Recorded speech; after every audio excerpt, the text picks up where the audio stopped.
Vamos a darle gracias al Señor por esa libertad con que Él nos ha llamado.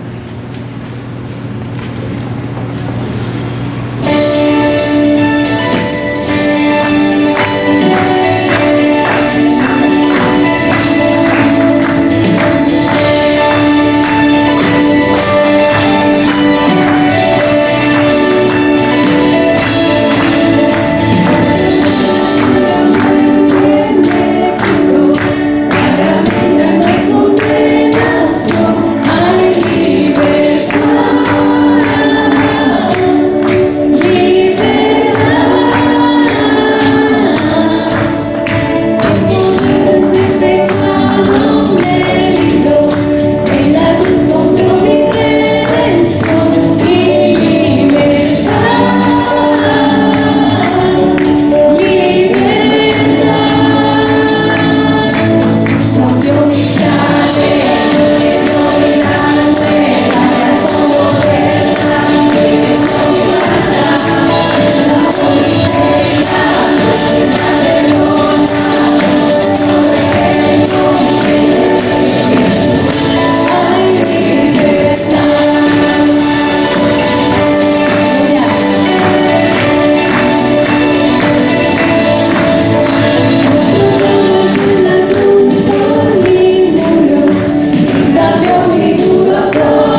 alabando al Señor, agradeciéndole por ese regalo que nos dio en la cruz y por ese abismo que quitó, ¿verdad? Y puso un puente para que nosotros pudiéramos caminar hacia Él. Amén. Gracias, Jesús, te adoramos. Te bendecimos.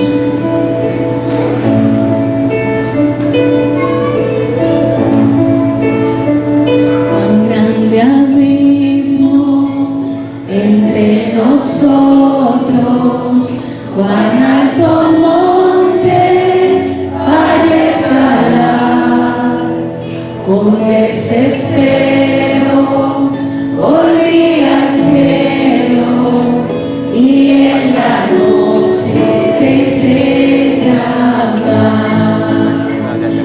Allí en lo oscuro, tu amor profundo cruzó la sombra y me alcanzó.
toda gloria y de todo honor. Con ese mismo gozo y con esa misma alegría y reverencia, vamos a estar recibiendo a nuestro hermano Raúl, que trae el devocional en el día de hoy, o la tarde de hoy, más bien. Buenos días, hermanos, ¿cómo están hoy? ¿Y están dispuestos a salir completamente cargados de aquí? Amén. Las baterías full, ¿no? Gracias a Dios por ello. Muy bien, espero que estén muy bien hoy, domingo 22, inicio de la cuarta semana de este año. Vamos en el tiempo. Hay una pregunta que siempre se hace después de saludarlo. ¿Alguna de las personas que hoy nos acompañan en este momento asiste por primera vez acá a esta iglesia? Por favor, levanten la mano si hay alguno. Sin temor, sin pena, porque lo que queremos saber, si hay alguien nuevo, pues ya veo que estamos todos, seguimos siendo la gran familia que somos. Muy bien. Me toca pues a mí abrir el culto desde el punto de vista del devocional, y hoy vamos a tratar un tema que yo siempre he considerado un poco difícil, pero hay que hacerlo. Antes de comenzar, vamos a orar. Dios Padre Todopoderoso, ante ti venimos esta mañana de hoy con el auxilio a través de tu Hijo Jesús nuestro Señor, y con la fuerza y la potencia del Espíritu Santo, para escuchar, aprender de tu palabra, y la guardemos en nuestras mentes, en nuestro corazón, y podamos ponerla en acción como tú siempre nos has dicho. Petición que hacemos en el nombre de nuestro Señor Jesucristo. Amén. Bueno, como le dije, el tema que vamos a tocar hoy es de la obediencia. Y dije que es un tema difícil porque nosotros, que estamos en el mundo, siempre tenemos ese principio de resistencia a los cambios, ¿no? Y una de las cosas que siempre estamos nosotros poniéndonos de lado es cuando nos tenemos que obedecer. Pero indudablemente tenemos que hacerlo. Vamos a comenzar, y quiero que vean cuán agradable es el tema, a pesar que dije al principio que era duro.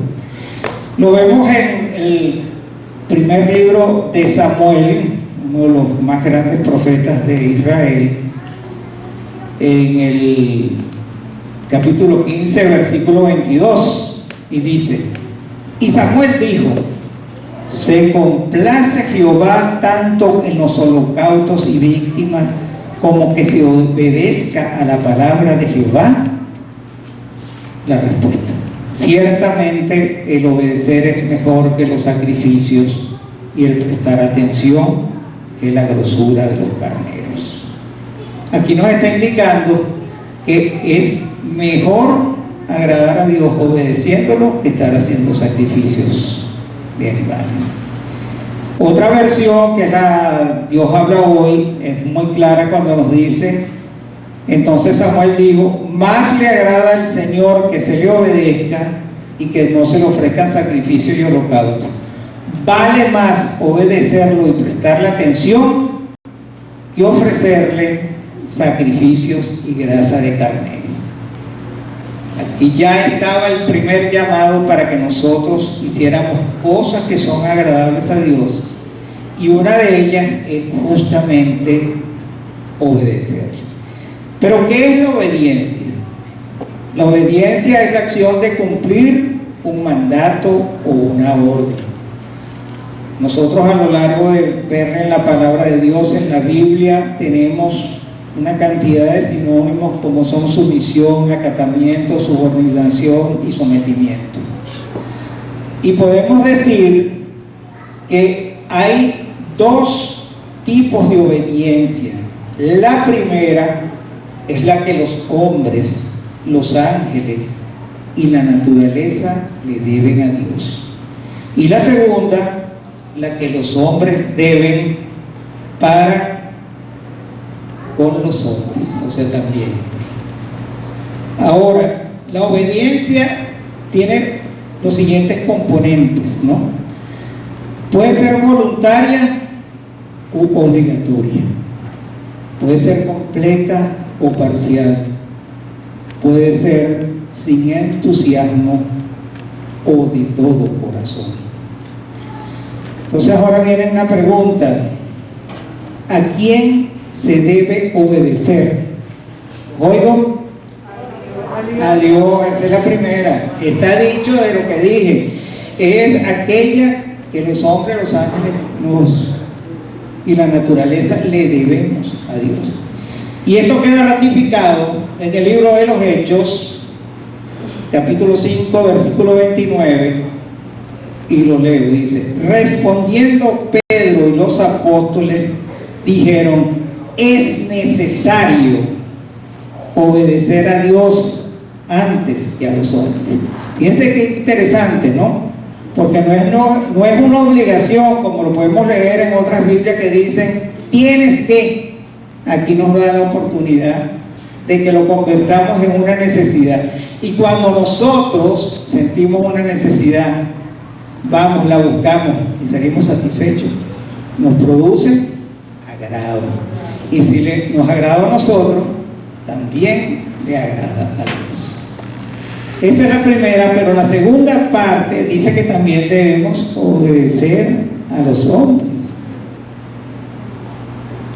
Como todas las cosas de plan que se plantea Dios y nos lo plasma en la Biblia, podemos ver, y comienza la primera en la célula de formación de cualquier sociedad, que es la familia, ¿verdad? Ese es el núcleo principal. Y entonces nos dice de la siguiente manera: obedecer a nuestros padres.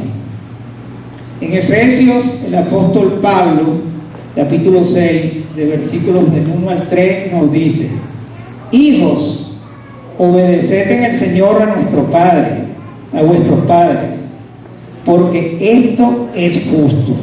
Honra a tu padre y a tu madre, que es el primer mandamiento con promesa, para que te vaya bien y sea larga vida sobre la tierra. Aquí vemos un valor agregado que tomó el apóstol Pablo y se fue al libro del Deuteronomio, capítulo 5, versículo 16, cuando dice: honra a tu padre y a tu madre como Jehová tu Dios te ha mandado, para que sean prolongados tus días y para que te vaya bien sobre la tierra que Jehová tu Dios te da. Pero fíjense algo, yo digo que hay una agregación de valor cuando pone esta frase, que es el primer mandamiento con promesa, o sea, le saca filo a la espada y nos lo pone más profundo en nuestro corazón. Y nos garantiza, ¿verdad?, que es el primer mandamiento con promesa. Nos garantiza que es justo, que es lo correcto que nosotros honremos a nuestros padres, a nuestras madres, mediante la obediencia. Y nos da un regalito para que te vaya bien, para que sea larga tu vida sobre la tierra, y porque esto agrada al Señor. ¿Qué tal? Muy bien. Entonces la obediencia a los padres nos prepara para ser más útiles a Dios y a nuestro prójimo. Ok, siguiendo entonces con el tema de que tenemos que obedecer a los hombres, vamos a otra más que dice: obedeced a vuestros amos terrenales. Si quisiéramos hacer una paráfrasis, sería obedecer a tus supervisores, gerentes, jefes que tengamos en este momento. ¿Por qué? Porque nosotros, cuando nos vamos despegando del hogar y que salimos a nuestra formación, ya sea en las escuelas, en la universidad, el trabajo, siempre tenemos a alguien que está supervisando nuestros trabajos, ¿verdad? Esos jefes que siempre tenemos. Pero debemos obedecerlo. Y fíjense lo que nos dice el apóstol Pablo en Colosenses 3:22. Dice, siervos, obedeced en todo a vuestros amos terrenales, no sirviendo al ojo como los que quieren agradar a los hombres, sino con el corazón sincero, temiendo a Dios. O sea, tengamos siempre respeto a Dios. No vamos a hacer para nosotros, para nuestro beneficio del uno y del otro, sino que tomemos en primera instancia y en cuenta que es agradar a Dios. Porque si lo hacemos agradable para Dios, puede ser que a los hombres no les gusta, pero se lo van a tener que aceptar, porque lo hicimos así, pensando en Él y para Él.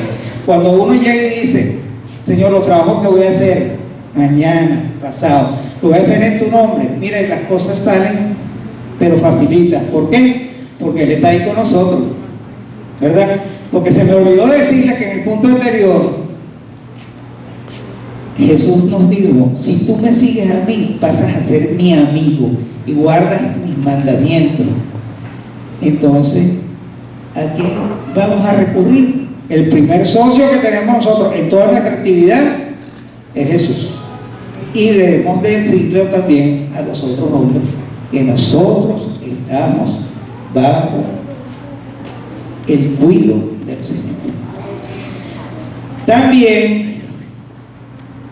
viene el tema que podemos considerar que es un poco difícil, que está como el cuarto lineamiento que recibimos hoy, que dice que se sujeten a los gobernantes.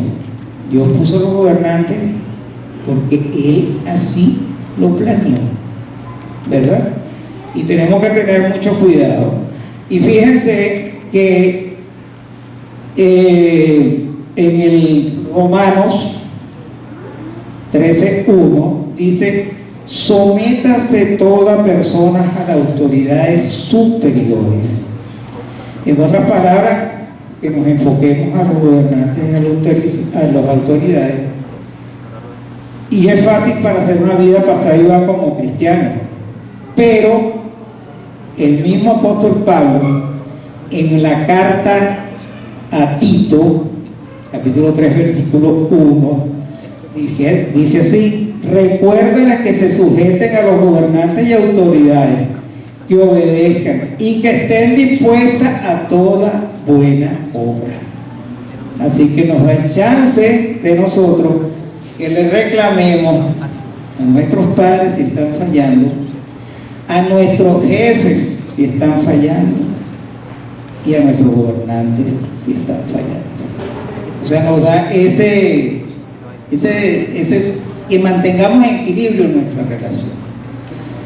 Ahora, si nosotros decidimos hacer nuestra vida desde el punto de vista social mejor, puede ser que nos inscribamos o sigamos algún equipo de basquetbol, una comunidad de lectores de poetas, de poesía, esas cosas, pero tienen sus normas y tienen todas sus cosas. Así como nosotros aquí hemos aceptado venir a este sitio, ser miembros de esta familia, también tenemos que obedecer a nuestras autoridades. Y eso es obedecer a vuestros pastores y sujetados a ellos. Lo vemos en Hebreos 13:17, cuando nos dice, obedeced a vuestros pastores y sujetados a ellos, porque ellos velan por vuestras almas como quienes han de dar cuenta, para que lo hagan con alegría y no quejándose, porque esto no es provechoso. Ellos son nuestros guías, nosotros tenemos que consultarlos, tenemos que seguirlo, y seguimos la palabra de Dios, pero también estamos facultados para que saberlo hacer si hay un momento en que las cosas se desvíen, porque nosotros tenemos un amplio camino que debemos andar por la vía del centro.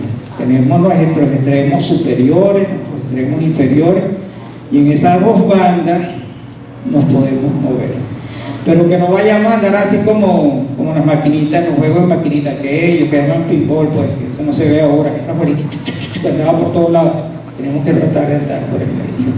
Y así es como nosotros tenemos que hacer la obediencia, de que sea algo agradable para todos nosotros. La sumisión a la autoridad, ya sea del hogar, del gobierno o de la iglesia, es una de las bases fundamentales de la vida cristiana. Y hay gozo y poder en esta virtud cristiana de sumisión que nadie con sus corazones altivo y espíritu rebelde podrá poseer o conocer. Dios Todopoderoso, te damos gracias, Señor, por estas palabras que hoy hemos visto, que nos han llegado y que tenemos que ponerlas siempre en acción para demostrar cuán agradable es servirte a ti y hacer nuestra vida más fácil aquí en esta tierra, para después ir a una vida mejor, que es estando siempre a tu lado. Petición que hacemos en el nombre, por encima de todo nombre, nuestro Salvador Jesús. Amén.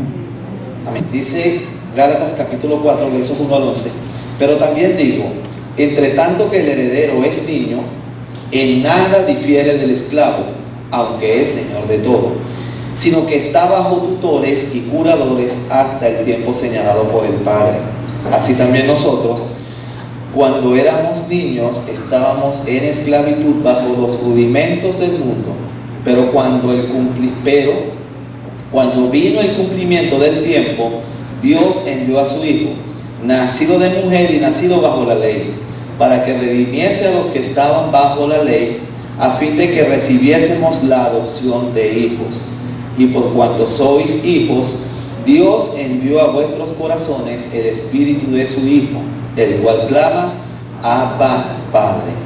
Así que ya no eres esclavo, sino hijo, y si hijo, también heredero de Dios por medio de Cristo. Ciertamente en otro tiempo, no conociendo a Dios, servíais a los que por naturaleza no son dioses, con D minúscula. Mas ahora, conociendo a Dios, D mayúscula, o más bien, siendo conocidos por Dios, D mayúscula, ¿cómo es que os volvéis de nuevo a los débiles y pobres rudimentos a los cuales os queréis volver a esclavizar? Guardáis los días, los meses, los tiempos y los años. Me temo de vosotros que haya trabajado en vano con vosotros. Padre, damos gracias, Señor, en esta mañana por este sagrado libro, Señor. Gracias por la gran oportunidad que tenemos, Señor, poderlo tener en físico, tal como lo podemos tener, Señor, en muchas versiones, Señor, y también poder andar libremente con este libro hacia donde nosotros queramos, Señor. No tenemos que esconderlo, no hay temor, no estamos huyendo de nadie, Señor, sino que libremente podemos portarlo y llevarlo a cualquier lugar, Señor, sin ningún tipo de temores de que nos vayan a llevar detenidos o algo por el estilo. Gracias también te damos, Señor, por la posibilidad de poder leer, por esa gran bendición, Señor, que tenemos en saber leer. Tú nos has dado, Señor, la oportunidad de aprender, Señor, y hemos podido aprender a leer, y por eso también agradecemos. Y gracias, Señor, por la vista, por nuestros ojos, Señor, que tú nos has dado, Señor, y aunque con lentes o con algunas deficiencias, aún así podemos leer este sagrado libro. Agradecemos por ello, amén y amén. Bien, hablando de Gálatas, quiero hacer un breve recuento de lo que el hermano William habló la semana pasada. Él estaba hablando acerca de la adopción y de la esclavitud. Pablo aquí en el primer versículo del capítulo 4, versos 1 y 2 dice: pero también digo, entre tanto que el heredero es niño, en nada difiere del esclavo, aunque es señor de todo. Es decir, mientras que el heredero no tiene la facultad o la capacidad mental de poder administrar los recursos de su padre, siendo niño, en nada hay diferencia con un esclavo. ¿Por qué? Porque es niño, pero no puede administrar los recursos de su padre. Siendo que por ser niño es idéntico a un esclavo, es que el esclavo puede tener algún dinero o lo que sea, pero no es de él, no le pertenece y por lo tanto no puede administrarlo. Un esclavo, por ejemplo, un esclavo mayordomo podía administrar los recursos de su amo, pero no son sus recursos, son simplemente los de su amo, y no hay diferencia entonces, dice Pablo, entre el niño y el esclavo.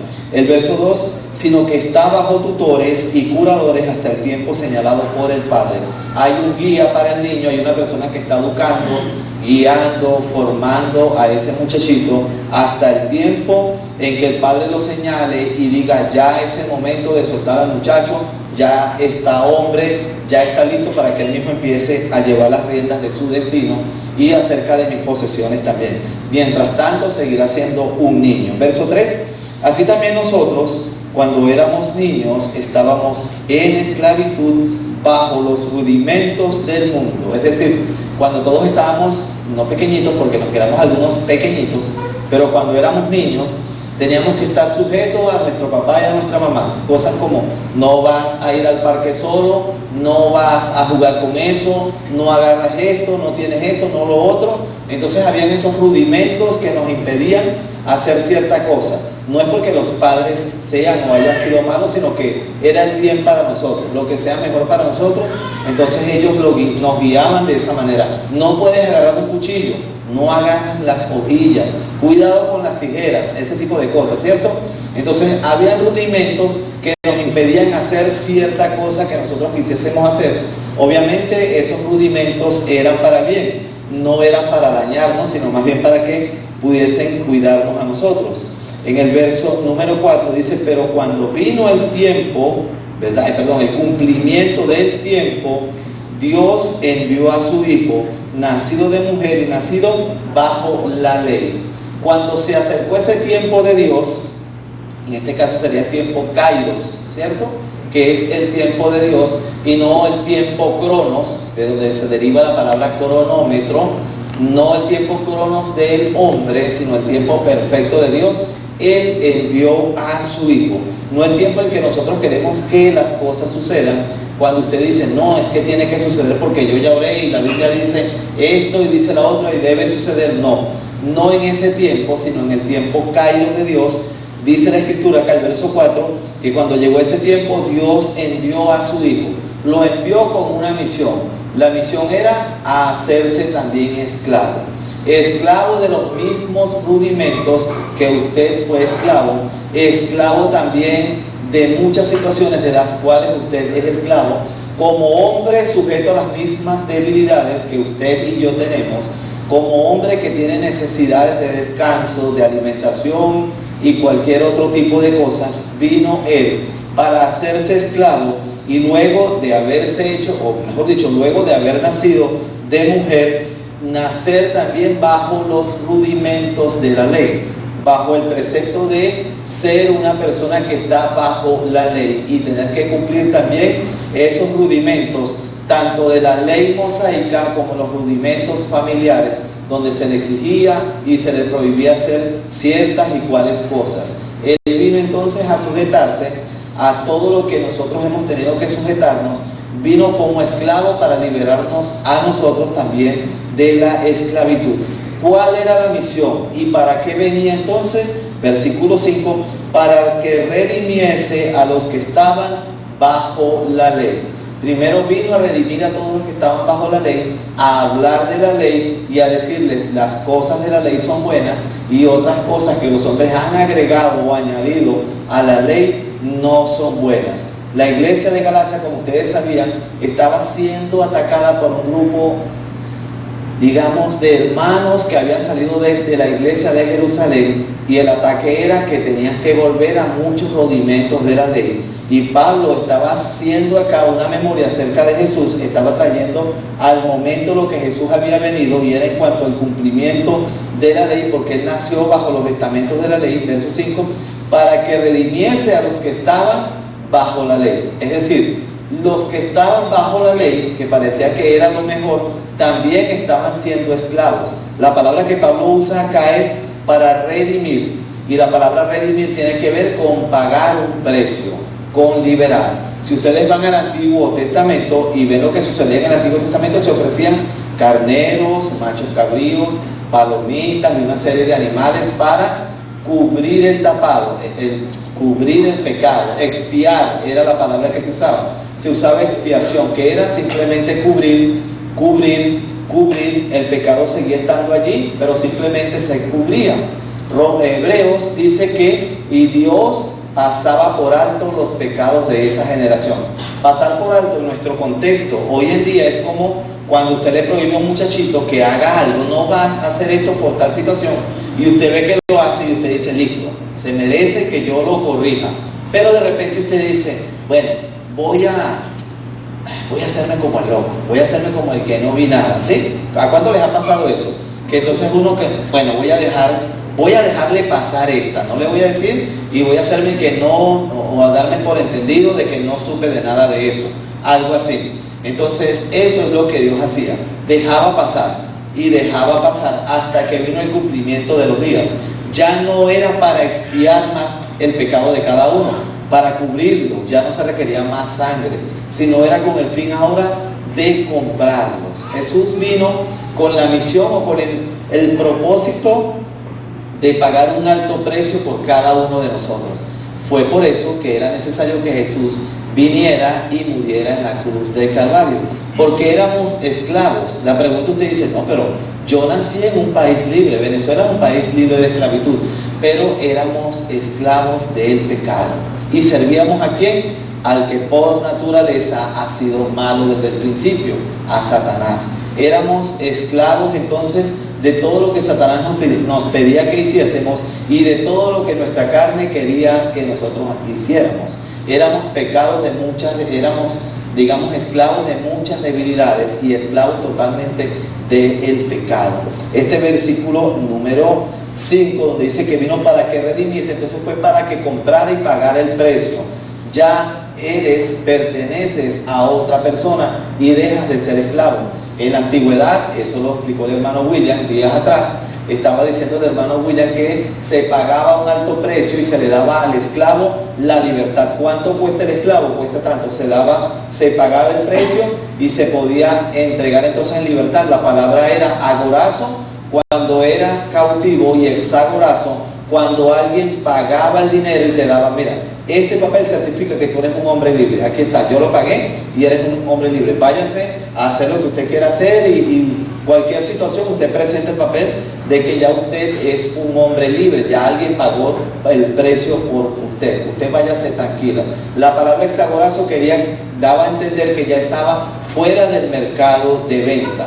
En este caso, aquí en este versículo 6, versículo 5, dice para que redimiesen a los que estaban bajo la ley, a fin de que recibiésemos la adopción de hijos, es porque ya Él pagó ese precio y dejamos ahora de ser esclavos de Satanás, dejamos de ser esclavos de nuestro propio yo y entonces hemos sido adoptados como hijos del Señor Jesús o como hijos del Padre.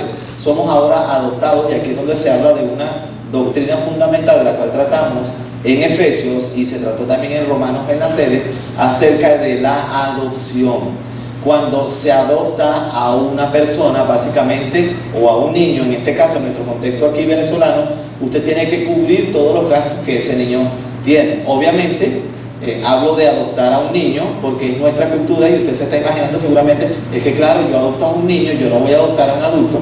Pero en la antigüedad la costumbre romana era adoptar a adultos. Nadie estaba interesado en adoptar a niños. ¿Por qué? Usted sabe los gastos y los problemas que da adoptar a un niño. Lo estoy hablando como si estuviese en la antigüedad. No me estoy quejando de eso, ¿cierto? O sea, tener a un niño, desvelarse con el niño, amamantar al muchachito, comprarle medicamentos, llevarlo al médico, ponerlo a estudiar. Esos son gastos.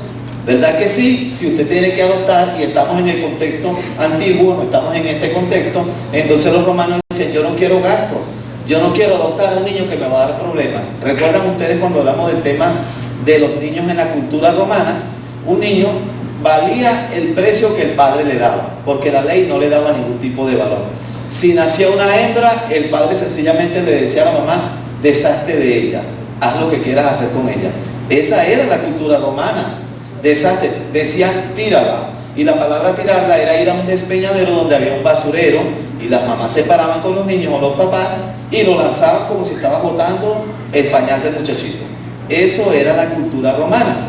Y entonces ningún romano quería invertir en un niño, porque era un gasto innecesario y además no nos interesaban los niños, como si yo estuviese en la cultura romana algo, ¿cierto? Pero siendo así, esa cultura acostumbraba a adoptar a hombres entre 20 y 30 años. Ahí sí había una adopción. ¿Con qué fin adoptaban los romanos? Bueno, si ellos tenían un hijo y ese hijo no seguía los pasos de ellos, sino que era un bueno para nada, ustedes saben, un haragán, y no, él quiere ser médico y yo quiero que él sea emperador porque yo soy emperador, a mí no me interesa que él sea médico, no que sea médico, tiene que ser emperador. Y el hijo decía, no, lo siento, yo quiero ser médico. Entonces el papá adoptaba, buscaba a alguien que tuviera liderazgo, que quisiera ser emperador, y lo adoptaba y lo enseñaba de cómo ser un emperador en Roma. Costeaba todo. Y ese muchachito, bueno, hombre en este caso, ese hombre básicamente tenía todos los privilegios que tiene o que en ese momento tenía un hijo. Esa era la realidad de la cultura romana. No se adoptaban niños porque no era un negocio. El que adoptaba niños lo hacía con un fin, prostituirlos. Ese era el negocio. Generalmente habían personas que recibían a todas las niñas que nacían porque las criaban y luego que llegaban a cierta edad, bueno, entraban finanzas de la muchachita al hogar o a quien lo hubiese, la tuviera, lo que fuera. De alguna manera los romanos siempre estaban interesados en adoptar a personas adultas. En este caso, Dios nos ha adoptado siendo niños, adultos mayores, tercera edad, cuarta edad y toda esa serie de cosas. Dios no estaba interesado en qué ganancia nosotros pudiésemos dar para Él. Dios está interesado en el alma, en la salvación de cada uno de nosotros. Él no está interesado en que nosotros podemos beneficiarle a Él de ningún modo. Por eso dice el versículo 6, por cuanto sois hijos, Dios envió a vuestros corazones, el versículo 5, bajo la ley, a fin de que recibiésemos la adopción de hijos. Hemos sido adoptados por Dios el Padre, pero esa adopción tuvo un alto precio y no fue solamente la parte financiera, fue dar la vida de alguien. Ese alguien fue aquel que tomó la decisión de venir a morir en la cruz del Calvario por cada uno de nosotros. Hay personas que dicen, pero yo puedo salvarme a mí mismo. Bueno, nadie puede salvarse a sí mismo, porque solamente puede ser salvo a través de Jesucristo. Y aunque hay personas dentro de esta iglesia que a veces quieren cargar a otros con rudimentos para hacerlo salvo, no es lo que la Biblia enseña.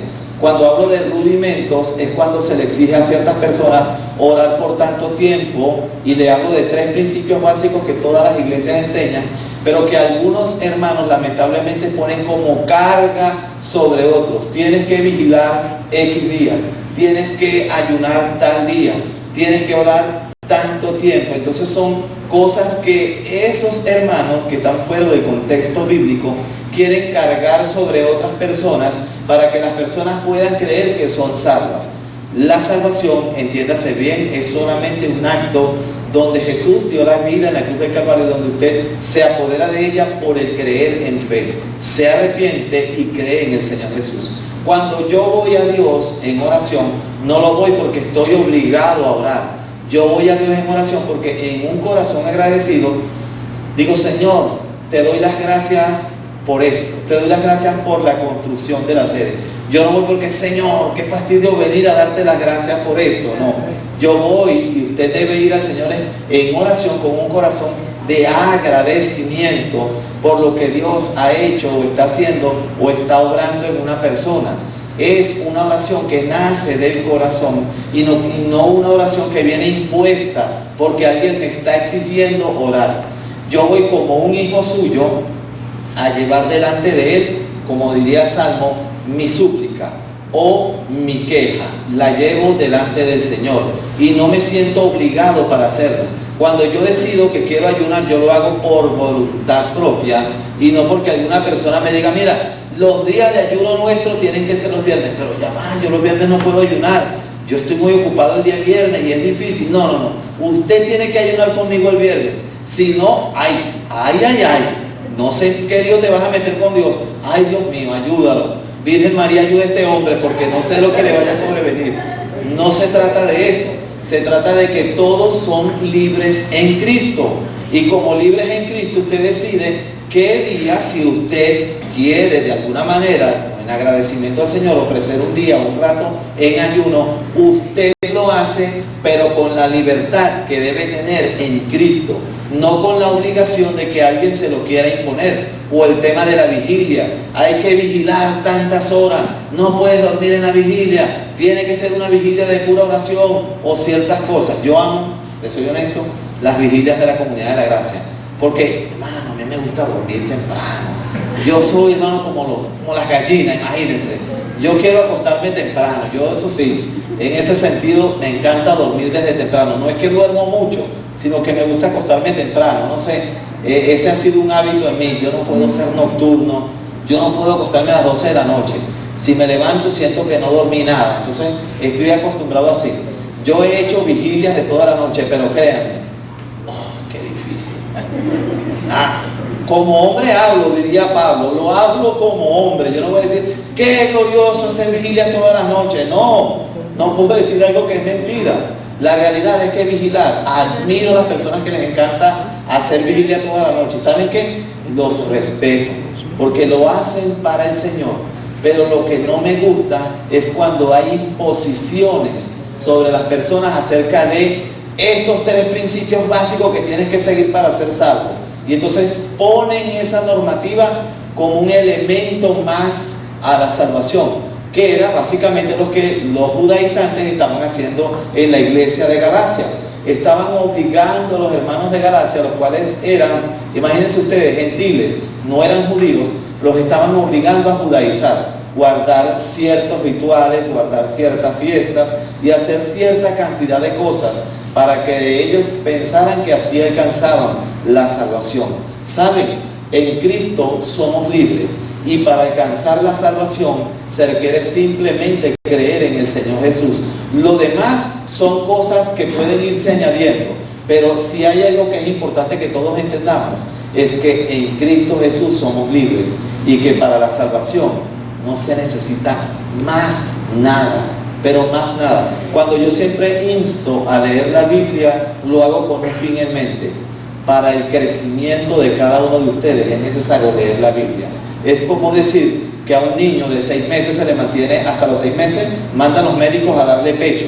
Y después, bueno, papillas, cocoticas, el caldito de algo, ustedes me entienden, ese tipo de cosas, irlo fortaleciendo. Pero no, la mamá dice, yo quiero mantenerlo con pecho hasta que llegue a los 2 años. No vas a poder, no llega, no lo vas a lograr. Y entonces hay personas, cuando yo hablo, mejor dicho, de leer la Biblia, es porque la Biblia es como esa leche que va a sostener, pero que también te va a nutrir durante todo el tiempo en el Señor. Es el libro donde cuando tú lo abres sientes que Dios está hablando a tu vida y que puedes ir creciendo. Y básicamente cuando le estamos leyendo en este momento cada versículo podemos decir, es Dios quien nos está hablando. No es lo que yo digo, es lo que dice básicamente aquí la palabra del Señor. Entonces fuimos adoptados como hijos de Dios porque hubo alguien que pagó ese precio de la adopción. En este caso, ese alguien fue el Señor Jesús. Saben, varios de los emperadores romanos fueron adoptados,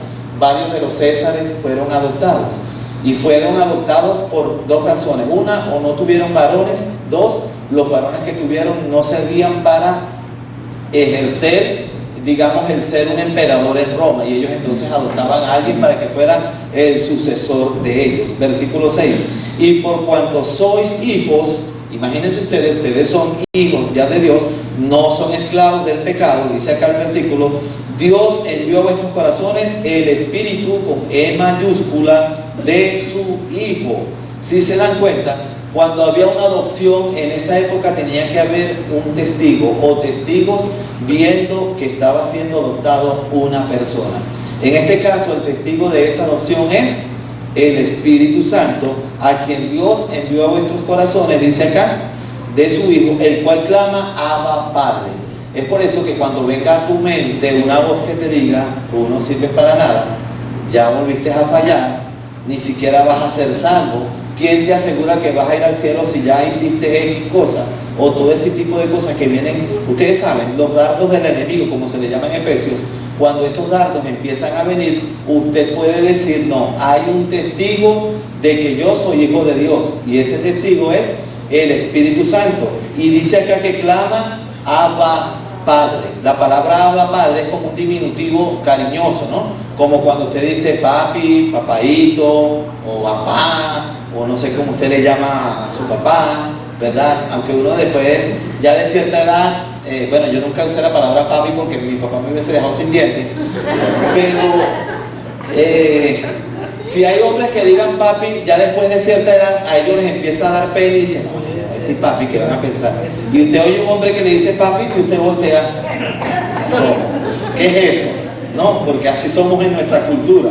Entonces, no es que estoy diciendo que no sean cariñosos los hombres con sus papás, sino que me estoy refiriendo a que generalmente uno usa esa palabra diminutiva cuando está niño. Cuando está pequeño puede decirle papi, o papaíto, o papito, o qué sé yo, a su papá, pero después de cierta edad, tanto el papá como el muchacho empiezan a mirar, no sé, ya no me digas así, porque la gente voltea y mira a uno y eso como que no es bueno, no sé. Entonces dice que envió al Espíritu para que el cual clama Abba Padre. Esta palabra Abba, la primera vez que fue usada, y les invito a buscarlo, vayan a Marcos, porque hay gente que dice, no, yo no tengo esa confianza para decirle a Dios Abba Padre. Vayan brevemente a Marcos capítulo 14.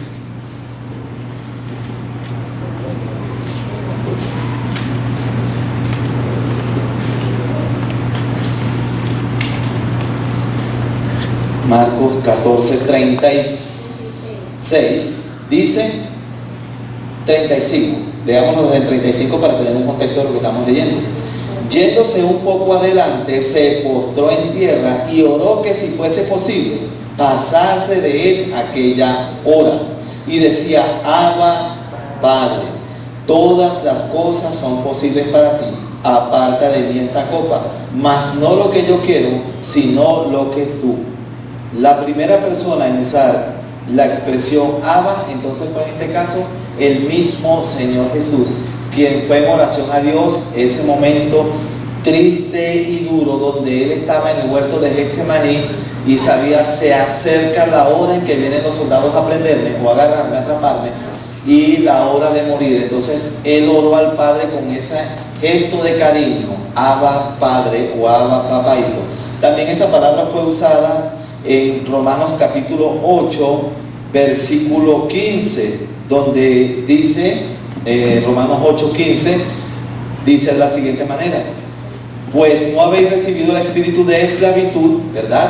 Nadie ha recibido el espíritu de esclavitud delante de Dios, éramos esclavos del pecado por causa de Satanás y también de nuestra naturaleza pecaminosa.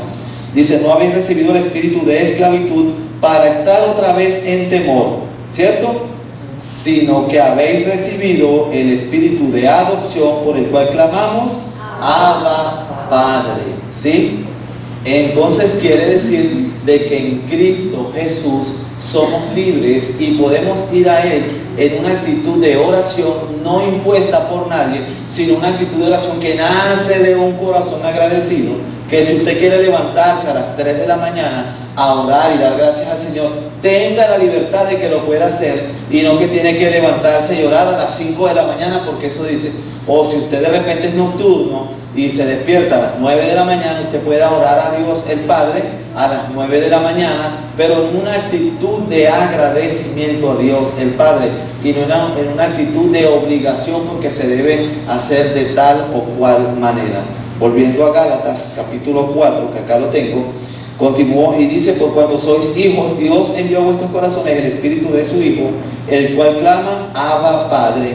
Así que ya no eres esclavo, ¿cierto? Ya no eres esclavo, sino hijo. Y si hijo, también heredero de Dios por medio de Cristo. Romanos capítulo 8 habla de que también no somos solamente herederos, sino coherederos también juntamente con Dios.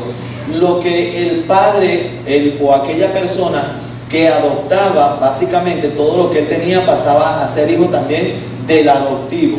Dios, el Padre, nos ha hecho a nosotros también dueños de todo lo que Él tiene. y no es que nos ha hecho dueños de todo lo que tiene para que nosotros sencillamente vamos a decretar esto financieramente o vamos a hacer esto porque yo soy tu hijo y te lo pido y lo tienes que hacer, porque cuando mi hijo me llora yo lo hago, entonces tú lo tienes que hacer igual conmigo. Pues no se trata de eso, sino que sencillamente somos hijos de Dios, pero no para decretar. En esta tierra no tendremos posesiones, ni herencias, ni nada como nosotros quisiéramos, pero ¿saben qué? En el día futuro nosotros vamos a gobernar juntamente con Jesucristo, porque somos herederos de Dios y aparte de eso somos doblemente herederos, porque dice Romanos, y coherederos juntamente con Cristo. Esto quiere decir de que nadie va a separarlo a usted del amor de Cristo. Pablo hace un resumen allí en el mismo Romanos capítulo 8, donde dice, ni la muerte, ni ángeles, ni potestades, ni principados, ni lo presente, ni lo porvenir, ni lo alto, ni lo profundo, ni nada de lo que ha sido creado, nos podrá separar del amor de Dios que es en Cristo Jesús. ¿Saben? Su herencia como hijo, y en este caso el hecho de que usted sea salvo, nadie se lo podrá arrebatar a usted. ¿Saben por qué? Porque no dependen de usted, sino de Dios el Padre. Él fue quien le ha hecho a usted su hijo, y Él no va a dejar, tal como lo dijo Jesús, que ninguno de sus pequeños se pierdan o perezcan. ¿Por qué? Porque usted está siendo una persona que Dios la ha tomado en su mano. Eso nos dice el versículo 7. Los judíos tenían una costumbre, tengo anotado acá el nombre porque se me olvida, el Bar Mitzvah. El Bar Mitzvah era una costumbre que todo judío que tuviese un varón, obviamente, tenía que hacerlo, y eso era una exigencia de la ley. ¿Qué era el Bar Mitzvah? Era sencillo, cuando el hijo cumplía los 12 años y entraba a los 13, en ese momento, el primer sábado de esa semana, que se cumplían los 12 años, el hijo era llevado por su padre un día sábado y presentado ante el rabino, y le decía, rabino, mi hijo ya cumplió la mayoría de edad, a los 12 años. Ah, ¿ya cumplió la mayoría de edad? Sí, el día X cumplió la mayoría de edad y vengo a presentarlo acá delante de usted y delante de Dios y de las personas que acá están, para hacerlo a él responsable de sus actos. Ya yo no soy el responsable. Entonces, el padre hacía una oración que decía básicamente algo como esto: bendito seas mi Dios, dice así, porque ya me has quitado la responsabilidad de este niño. Esa era la oración que el padre hacía: bendito sea mi Dios, porque ya me has quitado la responsabilidad de este niño. Luego, el muchachito de 12 años, o cumpliendo casi 13, hacía esta oración: oh mi Dios y Dios de mis padres, en este gran día sagrado y santo, el cual marca mi paso de un niño a un adulto hombre, con mucha humildad, levanto mis ojos a ti y declaro con sinceridad y verdad que a partir de ahora guardaré tus mandamientos y llevaré la responsabilidad de mis acciones delante de ti. Eso es un Bar Mitzvah. Cuando el padre presentaba a su hijo varón a esa edad, 12 años, lo presentaba y lo hacía responsable de allí en adelante. Decía: Dios, te doy gracias, pero ya este cabezón no es mi responsabilidad. Cuando me refiero a mi responsabilidad en cuanto a la crianza y formación como un creyente de la ley. Y el niño de allí en adelante asumía su responsabilidad delante de Dios. No es que el papá lo botaba: ahora te vas de la casa, mujer, prepárale un bolsito, el tricolor de esos que mandaba el gobierno, y pone sus cositas y que se vaya. No, el padre seguía ayudándole, pero lo que básicamente hacía era hacerlo responsable.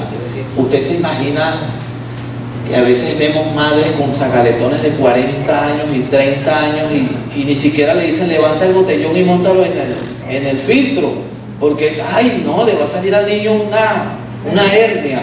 Entonces la pobre señora o el hombre que ya está viejito, ay, hacer esfuerzo, que es quien está más propenso a sufrir una hernia por su edad. Imagínense usted, o sufrir cualquier tipo de cosa, porque no, él todavía está chiquito. ¿Y qué edad tiene? Bueno, este año va a cumplir 38 años. Señora, suéltese esa gavetón, qué sé yo. ¿Ven? Y en la cultura antigua, entonces lo formaban para ser hombres. Hay madres que forman para seguir siendo niños. nunca permiten que los hijos crezcan y sean hombres, porque siempre quieren ser sobreprotectores en todo ese tipo de cosas. Creo que los padres debemos soltar a los hijos en las manos de Dios. Ellos siempre quieren depender de uno, créanme, porque siempre van a querer, claro, la papa pelada, pero no, ya ustedes tienen que hacerse responsables de muchas cosas. Es por eso que ya los jóvenes acá les llamamos jóvenes y no les decimos los muchachos, porque cuando usted siempre sigue diciéndole los muchachos, están chiquitos y ya tiene 49 años, no, pero está chiquito todavía, ay, le falta mucho por vivir. No, señora, ya le queda poco por vivir, no le falta mucho. Lo que pasa es que usted no lo ha dejado vivir al pobre, lo tiene allí. Versículo número 8 dice, ciertamente, Pablo, en otro tiempo, no conociendo a Dios, servías a los que por naturaleza no son dioses, con D mayúscula. Es decir, los romanos creían que Dios había creado otros dioses que se encargaran de ciertos asuntos. Y Dios se encargaba de lo más importante, se encargaba de hacer muchas cosas importantes, mientras que los otros dioses hacían las cosas que eran más rutinarias. Ellos tenían ese concepto. Y Pablo le dice, bueno, en otro tiempo, ustedes servían a otros, con D minúscula, dioses, ¿cierto? Eso lo hacían por naturaleza, dice el verso 9. Mas ahora, conociendo a Dios, o más bien, siendo conocidos por Dios, ¿cómo es que os volvéis de nuevo a los débiles y pobres rudimentos a los cuales os queréis volver a esclavizar? Saben, habían sido libres en Cristo, liberados por Cristo y servían a Cristo y ya no eran esclavos. Y estas personas que habían salido de la iglesia de Jerusalén llegaron a Galacia para enseñarles rituales y rudimentos judíos con el fin de volverlos a esclavizar. Y ellos estaban siguiendo todo ese tipo de rudimentos.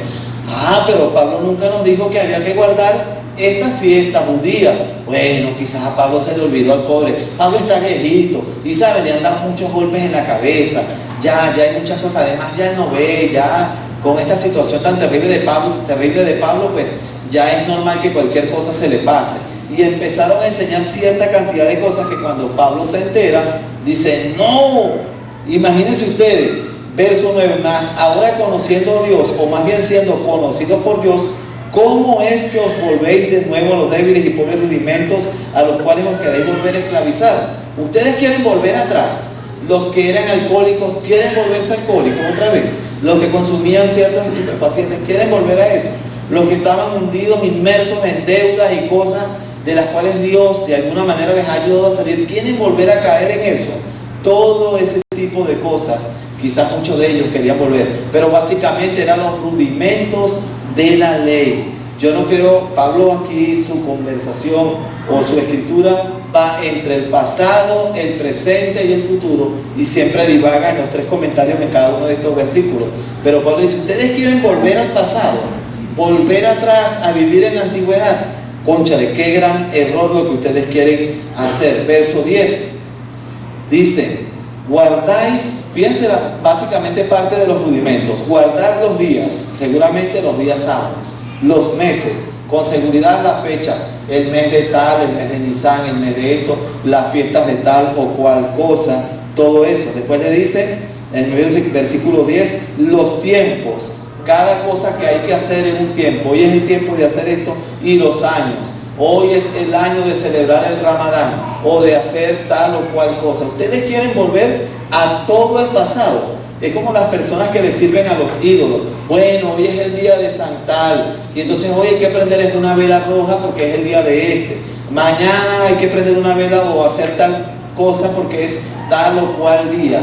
Y viven esclavizados sirviendo las cosas que ellos creen. Y Pablo estaba imagínense, molesto por esta situación porque ellos querían volver a todo eso.